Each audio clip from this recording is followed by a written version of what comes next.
Welcome to the Recruiting Scoop on the Inside Texas Football YouTube channel, powered by InsideTexas.com. I'm Joe Cook. We got Justin Wells, and we are going to talk about the latest Longhorn recruiting news on some of the top targets that once spring break is done, or maybe if they're on spring break, they're going to be making their way to Austin and connect even further with Longhorns coaches, building relationships they've already established. A lot of these guys are top prospects in the country. The guys we're talking about today all are in the on 300. Several of them are in the top 150, and several of them are in the top 50. So these are some of the high priority targets in the 2026 class. But of course, if you're here, make sure you like this video and subscribe to the channel and head to InsideTexas.com. We'll go into detail on all these guys on InsideTexas.com. We'll have that. We'll have post-visit updates. We're going to have team info, maybe even talk a little bit of basketball in the coming weeks. But head to InsideTexas.com for all of the information you need to know on recruiting and the team. Justin, let's start with one of our favorite prospects. Seems like focus is narrowing when it comes to tight end in the 2026 class. And one of those guys the focus is narrowing on is Kaiden Prothro out of the Peach State. Yeah, so Jeff Banks and the Horns have decided to go nationwide once again for their tight end search. Last year, obviously, they went to Georgia, grabbing Amari Winston. There's a lot of upside. They really like that guy. He's going to redshirt, but he's going to get a chance in the next few years to develop and try to turn into something. Now they're going back in the Peach State for Kaiden Prothro, and this one's going to be a little bit more difficult. They didn't really have to fight a whole lot of guys to pull Winston out of there. They're going to have to battle the National Guard to get Prothro out of there, because Kirby Smart and Georgia feel like they got their claws in on this kid. 6'6", about 210, 215, looks really nice. Look, there's some really, really good tight ends in the class of 2026 that Texas has their eyes on. Prothro and Mark Bowen are 1A and 1B, in my opinion. Either one could come in and play pretty quickly. We know that Texas is in a good spot with Bowen, but that's going to take time.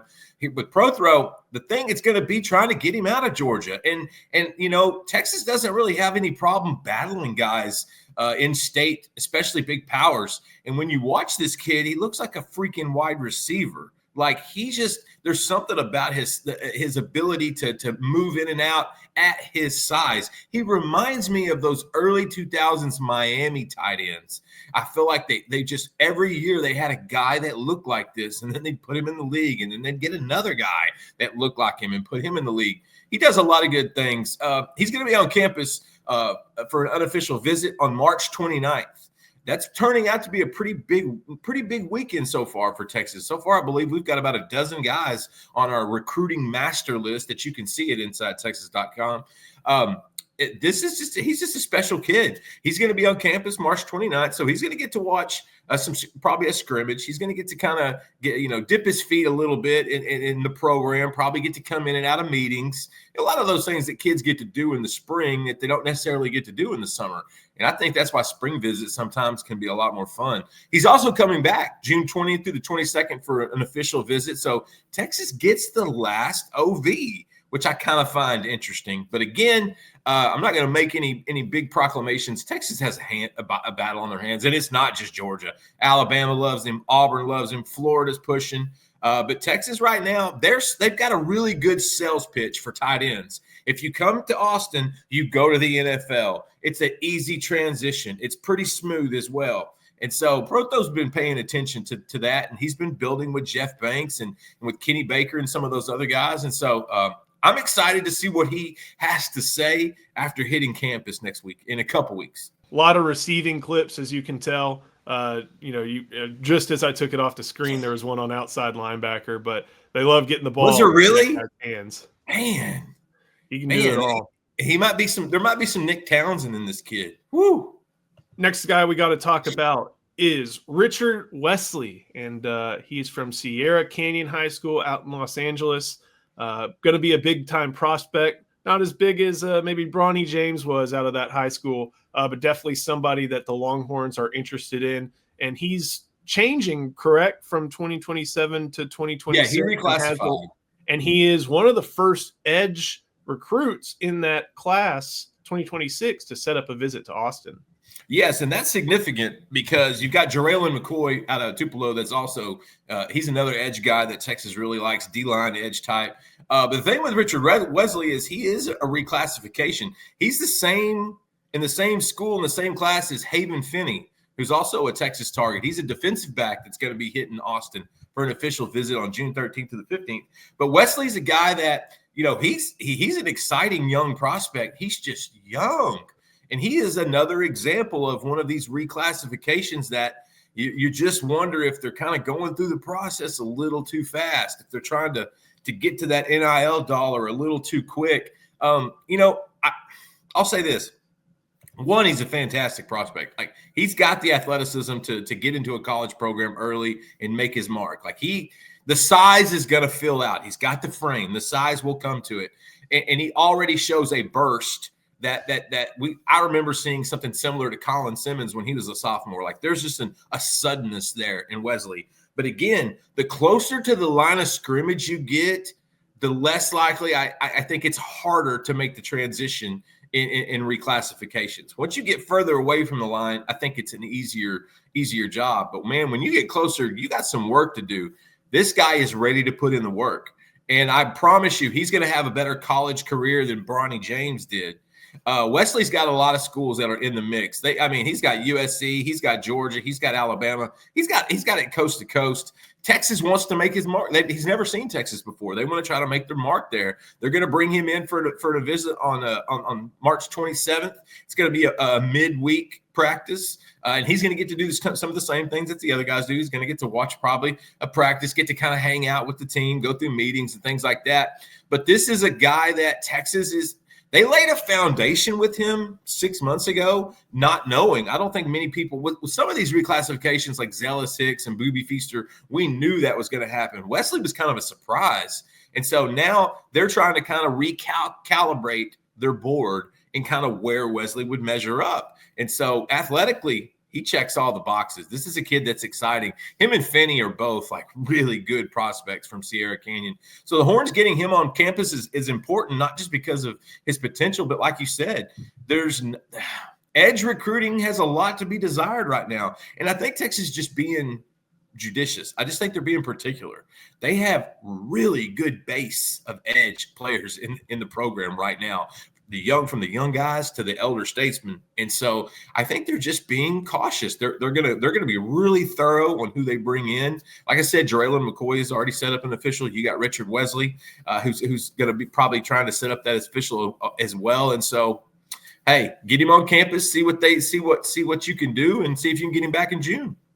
One thing we noticed, at least I noticed, a lot of matchups against some big schools. Like, I can recognize that Mater Dei logo. Oh, yeah. Jay Sarah because of Malik Murphy. So lots of big schools that he's doing that against. It's not like 2A competition. Maybe if you go back to his sophomore highlights, you can find a little bit of earlier in that, him going up against Brandon Baker, which I'm sure would be pretty entertaining to see. Before we keep going, got to show some love to our sponsor. That is Luxe. This video is brought to you by Luxe Kitchen and Bath. Luxe has been offering high-end kitchen and bathroom remodels for 3 generations throughout the greater Austin area. With 5-star review after 5-star review on Google and Facebook, and an A+ rating from the Better Business Bureau, you can put your faith in Luxe Kitchen and Bath's award-winning designers and skilled craftspeople to bring to life that dream vision of your special home. But that's not all. Luxe's all-star team provides full remodels, large additions, and even commercial build-outs as well. So call Luxe Kitchen and Bath at 833-358-LUXE today. Or visit luxekitchenbath.com to discover where quality meets luxury and begin the process of transforming your home. Get a free quote today by calling 833-358-LUXE. That's L-U-X-E. Or by visiting luxekitchenbath.com. Link in the description. Thank you, LC. We'll bring it back to a little bit closer to home, closer to the Lone Star State. In the Lone Star State, we got to talk about a top linebacker who's liking the Longhorns. And Justin, I think you spoke with Kosi Okpala the other day and found out some visit information about the Katy Made Creek Star. Yeah, so, for the longest, I felt like this recruitment was coming down to the big three in this region. And when I say that, I mean Texas, Texas A&M, and Oklahoma. Those are the big three in this little spot. I really did. I thought it was going to come down to that. Then this recruitment has kind of gone in a different direction. And there are a lot of out-of-state schools that have been pushing really hard. The one consistent is Texas. They're the ones that have kind of been at the forefront. He's already scheduled an official visit in June. He's going to come to campus a little bit earlier now. He's going to make a trip on April 12th. But the thing that's significant with Kosi is we're starting to get an idea of Texas linebacker recruiting. We're starting to see who they're kind of zeroing in on. And Kosi's been near the top of that list, I feel like, for at least over a year. The Katy Maid Creek kid it really is got some special traits to him. Has a lot of Smith Arogbo to him. Just very twitchy, very explosive, and plays with a really nasty disposition. The two schools that have really kind of crept up, A&M's still in it. Baylor's still in it. But Penn State has made a move with this guy. He's going to take an official visit to State College. North Carolina has made an impression. He's going to take an official visit to go see Coach Belichick. And so what is it that you call Coach Belichick in UNC? Chapel Bill. Chapel Bill. So I'm sorry. I wanted to hear that. So Okpala's, his recruitment's going a little bit wider. And I think that's kind of his personality. He's just being really thorough. He wants to make sure he finds the right spot. I think Texas is in a great spot in this thing, but I do think it's going to take time. Once he gets through these officials, I think you could see a decision in July or August. I think he wants to be done with the recruiting process before he begins his senior year. I think Texas is going to be in it to the end, but we're watching Penn State. We're watching Chapel Hill. He's looking out of state a little bit more. And so I think we'll get a better sense after this April 12th visit of how much Texas views him. That's because we did last year. We saw a lot of that during these April spring visits. We saw a lot of guys that we didn't know for sure if they were a focus. And then we figure out in about 12 hours, Jamie French is a top target. Like Cade Phillips becomes a top target. These are kind of when things start to separate. I think we're going to get some real finality on Kosi Okpala and where they stand with Texas after this latest unofficial. Just like at the visit process, the prospects narrow down their list of schools. Schools narrow down their list of prospects who they want to focus on. And we're going to see that play out over the course of a lot of these visits. But one more big visit to talk about, and that is New Orleans, Destrehan, Jabari Mack, a wide receiver, number 82 overall in the On3 industry ranking. And Justin, it seems like that Chris Jackson, even with some great options in state like Caden Finley, even with some great options at his alma mater like Caden Dixon Wyatt, Jabari Mack has made sure, Chris Jackson has made sure to show Jabari Mack a lot of attention throughout this process. Yeah, as soon as Jackson wrapped up 2025's guys, and they were wrapped up before signing day, Jamie French, Kalik Lockett, Dalen McCutcheon, Michael Terry, those guys were wrapped up before signing day. He started focusing in on Mack and some of these other guys. And Jabari and Jackson have gotten really close over the last 6 to 9 months. And to the point where, Jabari Mack just tweeted something at me. Okay. Looks like he's headed to the Under Armour next game or camp. But anyways, I'll get back with you soon, Jabari.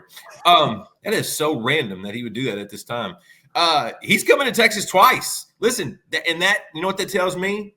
Texas really wants this kid. He is coming in, vice versa. April 4th, he's going to be on campus. Then he's going to be back on April 26th for Fan Day.